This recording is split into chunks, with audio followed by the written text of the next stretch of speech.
राहुल गांधी ने एक बार फिर से वोट चोरी का आरोप लगाया और बकायदा इसके लिए उन्होंने सबूत भी पेश किए और लगातार डॉक्यूमेंट वो पेश कर रहे हैं कि कैसे अलग अलग राज्यों में वोट चोरी की जा रही है, क्योंकि अब कांग्रेस को डर है कि बिहार में भी कुछ ऐसा ही हाल हो सकता है। ग्राफिक्स के जरिए आपको बताएंगे कि राहुल गांधी ने आज जो सबूत पेश किए उनकी बड़ी बातें क्या रही। राहुल गांधी की बड़ी बातें, हरियाणा विधानसभा चुनाव में वोट चोरी का आरोप राहुल गांधी ने लगाया है। एच फाइल सिर्फ एक सीट तक सीमित नहीं, एक बड़ी साजिश, ये राहुल गांधी ने इस दौरान कहा। प्रेस कॉन्फ्रेंस की गई, पोस्टर बैलेट और असली वोटों का रुझान अलग रहा, ये राहुल गांधी ने आरोप लगाया है। तो राहुल गांधी की बड़ी बातें आपको बता रहे हैं। पोस्टर बैलेट में कांग्रेस को 76 और बीजेपी को 17 सीटें मिली थी, ये राहुल गांधी की तमाम बड़ी बातें। एग्जिट पोल और पोस्टर बैलेट में कांग्रेस आगे नजर आ रही थी। हरियाणा विधानसभा चुनावों की बात करते हुए राहुल गांधी नजर आ रहे हैं। अंतिम परिणाम में कांग्रेस 22,000 से ज्यादा वोटों से हारी, ये राहुल गांधी ने कहा। इसी के साथ साथ उन्होंने कहा कि राज्य स्तर पर लोकतांत्रिक प्रक्रिया प्रभावित हुई है चूंकि वोट चोरी हुई है। और साथ ही साथ राहुल गांधी ने कहा कि हरियाणा में ऐसा पहली बार हुआ, यानी कि वोट चोरी पहली बार हरियाणा विधानसभा चुनावों में की गई। हरियाणा में डुप्लीकेट मतदाता 5,21,619, जो डेटा उन्होंने प्रस्तुत किया वो डेटा भी आपको बता रहे हैं। हरियाणा में अमान्य पते 93,174। तो ग्राफिक्स के जरिए तमाम बड़ी जानकारी आप तक पहुंचा रहे हैं। हरियाणा में बल्क मतदाता 19,26,351 और ग्राफिक्स के जरिए तमाम जानकारी आपकी टीवी स्क्रीन पर है। हरियाणा में फॉर्म 6 का दुरुपयोग किया गया है। इसी के साथ साथ राहुल गांधी ने बताया कि हरियाणा में फॉर्म 7 दुरुपयोग हटाना। ग्राफिक्स के जरिए राहुल गांधी की बड़ी बातें आपको बताई और अब जो डेटा है वो आप तक पहुंचा रहे हैं। हरियाणा में डुप्लीकेट मतदाताओं की संख्या, कब कब लगाए वोट चोरी के आरोप, वो भी आप ग्राफिक्स के जरिए समझिए। कर्नाटक विधानसभा चुनाव 2023 चुनाव परिणाम आने के बाद राहुल गांधी ने आरोप लगाए वोट चोरी के। फिर महाराष्ट्र विधानसभा चुनाव 2024 में पोस्टर बैलेट और एग्जिट पोल के रुझानों के बीच अंतर को लेकर राहुल गांधी ने शिकायत की। हरियाणा विधानसभा चुनाव 2024, आज प्रेस कॉन्फ्रेंस में कहा एच फाइल्स किसी एक सीट की बात नहीं बल्कि पूरे राज्य में वोट चोरी हुई है। लोकसभा चुनाव में भी आरोप लगाए थे मतदाता को प्रभावित करने और वोट गिनती में अनियमितताओं के आरोप राहुल गांधी के द्वारा लगाए गए थे। तो कर्नाटक विधानसभा चुनाव में भी आरोप लगाए थे वोट मशीन और मतगणना प्रक्रिया में गड़बड़ी हुई है, यह राहुल गांधी ने कहा था। महाराष्ट्र विधानसभा चुनाव को लेकर भी पोस्टर बैलेट और एग्जिट पोल के रुझानों के बीच जो अंतर देखा गया था उसे लेकर कांग्रेस ने शिकायत दर्ज कराई थी। आज प्रेस कॉन्फ्रेंस में हरियाणा को लेकर उन्होंने बड़ी बात कही कि एच फाइल्स किसी एक सीट की बात नहीं बल्कि पूरे राज्य में वोट चोरी की साजिश है।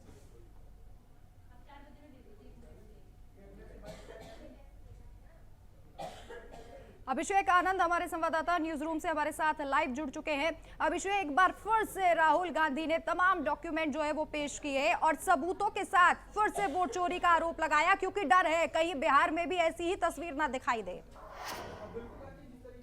देखा कि पिछले बार भी राहुल गांधी जिस तरीके से उन्होंने प्रेस कॉन्फ्रेंस किया था तो उस वक्त में कर्नाटक के जो जिस तरीके से चुनाव जो हुए थे वहां पर भी कई वोट चोरी के आरोप लगाए थे। तो उन्होंने साफ तौर पर यह कहा था कि ये मेरा हाइड्रोजन नहीं है, लेकिन आने वाले वक्त में जब मैं प्रेस कॉन्फ्रेंस करूंगा तो एक हाइड्रोजन मैं लेकर के आऊंगा, उसमें तमाम जो वोट चोरी किए जा रहे हैं, जिस तरीके से बीजेपी सरकार जो वोट चोरी कर रही है उसको लेकर के पूरे आंकड़े में दिखाऊंगा। लेकिन आज जिस तरीके से उन्होंने जो वोट की जो आंकड़े जो दिखाए हरियाणा चुनाव में, जिस तरीके से वहां पर जो वोट चोरी की गई है, तो कहीं ना कहीं साफ तौर पे उन्होंने साफ तौर पे ये दर्शाया है कि अमेरिका की एक मॉडल थी जिनका नाम जो है वो कई जगहों पर वोटर लिस्ट में नाम लाया गया। उसमें कहीं ना कहीं साफ तौर पे ये नजर आ रहा है कि इस बार भी जो है हरियाणा में जिस तरीके से जब चुनाव जब हुए थे तो किस तरीके से इलेक्शन कमीशन और बीजेपी सरकार किस तरीके से मिली भगत होकर के काम की है। तो कहीं ना कहीं सबसे ज्यादा जो हम लोग का जो डाउनफॉल का जो फैक्टर रहा है इस बार वोट चोरी को लेकर के ही हुआ था, क्योंकि 5 लाख से ज्यादा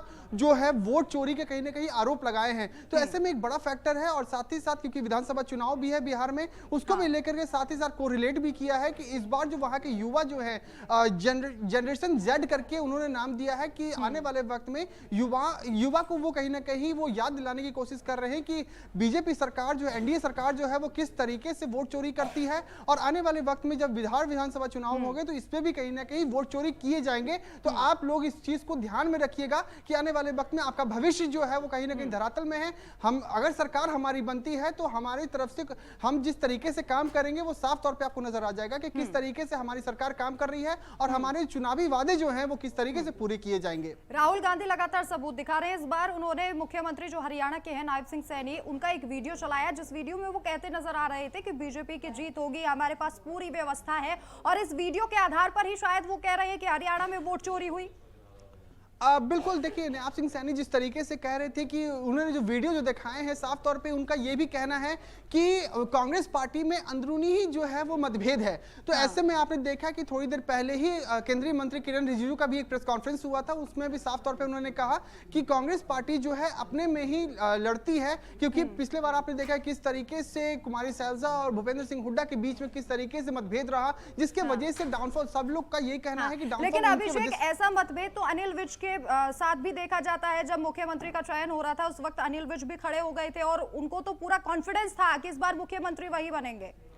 बिल्कुल, देखिए हालांकि चुनाव के वक्त में कई नाम का सिलेक्शन जो है वो आगे बढ़ा था, ऐसे में उनका भी नाम सामने आया था, लेकिन जिस तरीके से मतभेद जो हुआ उसके बाद जो है कांग्रेस पार्टी में अंदर में ही काफी ज्यादा खटक हो गई थी। ऐसे ये भी एक कारण बना हुआ है कि हरियाणा में जिस तरीके से जब चुनाव जब हुए थे तो उस वक्त में भी इनको डाउनफॉल का सामना करना पड़ा था। लेकिन जिस तरीके से आज प्रेस कॉन्फ्रेंस जो उन्होंने किया और उन्होंने वोट चोरी के जो आंकड़े जो दिखाए, कहीं साफ तौर पर ये बता रहा है, उन्होंने कहा कि ये 100% जो हम लोगों ने जो आंकड़े दिखाए हैं ये 100% पूरी क्लियर है कि जो हरियाणा में जो चुनाव हुए हैं वोट चोरी के आधार पे उन्होंने जीता है।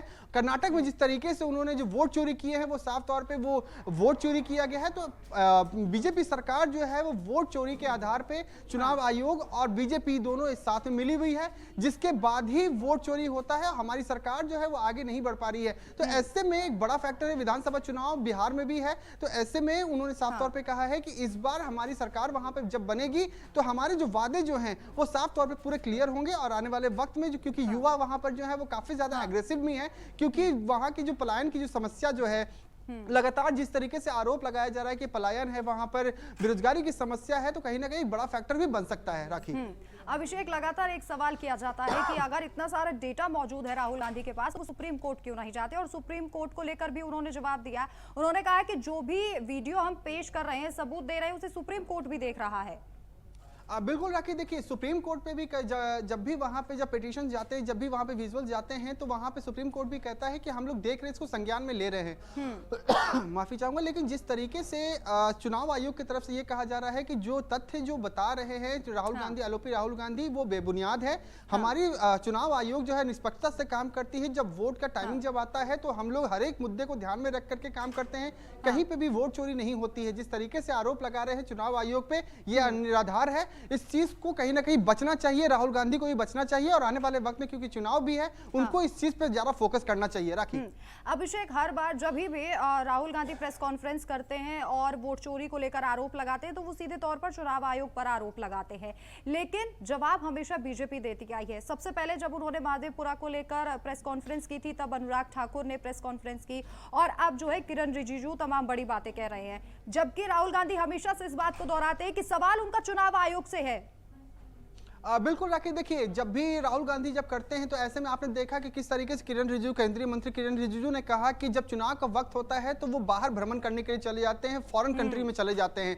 तो जिस तरीके से वो आरोप लगा रहे हैं, ये उनको सोचना चाहिए कि आने वाले वक्त में उनको किस तरीके से खामियाजा भुगतना पड़ेगा। उनकी इसी गलती के कारण कांग्रेस पार्टी जो है आज डाउनफॉल पे है। तो ऐसे में लगातार उनका ये भी, राहुल गांधी का भी ये कहना है कि हम लोग जब भी आरोप लगाते हैं तो पूरी ग्राउंड लेवल पर जाकर के पूरा तथ्य जानने की कोशिश करते हैं, उसके बाद ही हम लोग आरोप लगाते हैं। तो उनका जिस तरीके से कहना था, आपने सुना भी होगा प्रेस कॉन्फ्रेंस में राहुल गांधी ने ये कहा है कि 100% ये जो हमारे आंकड़े जो है वो पूरी क्लियर है, 100% हम लोग कंफर्म है कि इस बार जो है जो हरियाणा में जो चुनाव जो हुए, जिस तरीके से 22,779 वोटों से जो हम लोग जो हारे हैं, कहीं ना कहीं वोट चोरी के वजह से हम लोग हारे हैं। अगर वोट चोरी नहीं होती तो कांग्रेस पार्टी की बहुमत से वहां पे प्रचंड जीत होती।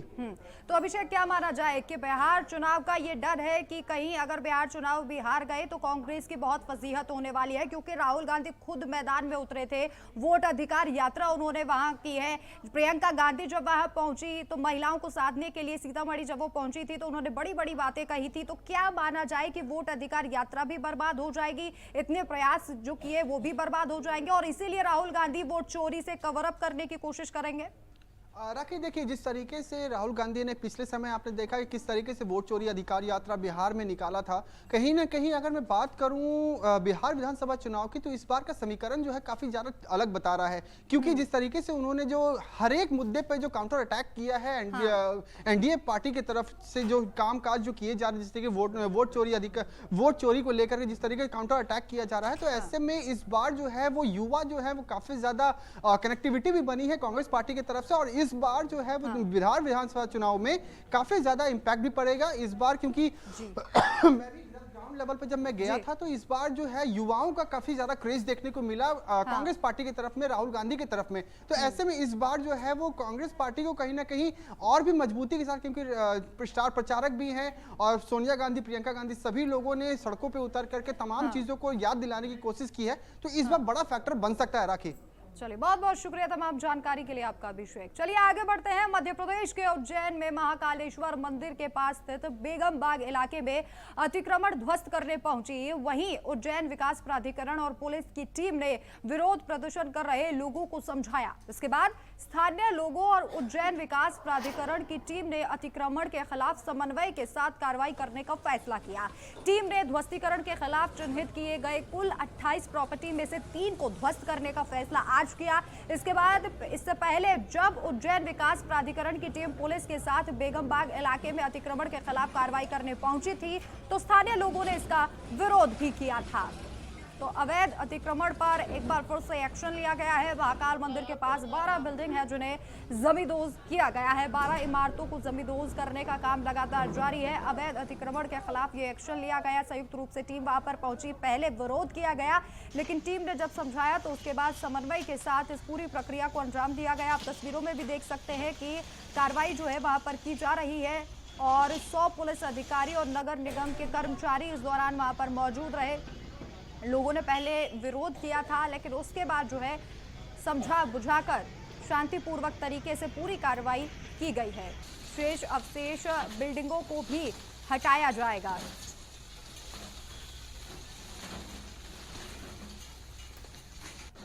बेगम बाग क्षेत्र में बुलडोजर की कार्रवाई की गई है। तो यूपी के साथ साथ मध्य प्रदेश में भी बुलडोजर जमकर गरज रहा है। 12 इमारतों को जमींदोज करने का काम लगातार जारी है। अवैध अतिक्रमण पर यह बड़ा एक्शन लिया गया है। लीज खत्म होने के बाद भी नवीनीकरण नहीं हुआ था, जिसके चलते ये एक्शन प्रशासन के द्वारा लिया गया। लीज खत्म होने के बाद हो रहा है बुलडोजर का एक्शन और तस्वीरों में भी आप देख सकते हैं कैसे इमारतों को जमींदोज किया जा रहा है। इस दौरान अधिकारी, पुलिसकर्मी वहां पर मौजूद रहे। चूंकि पहले विरोध किया जा रहा था, इसलिए व्यवस्था को अच्छे तरीके से सुनिश्चित करना जरूरी था।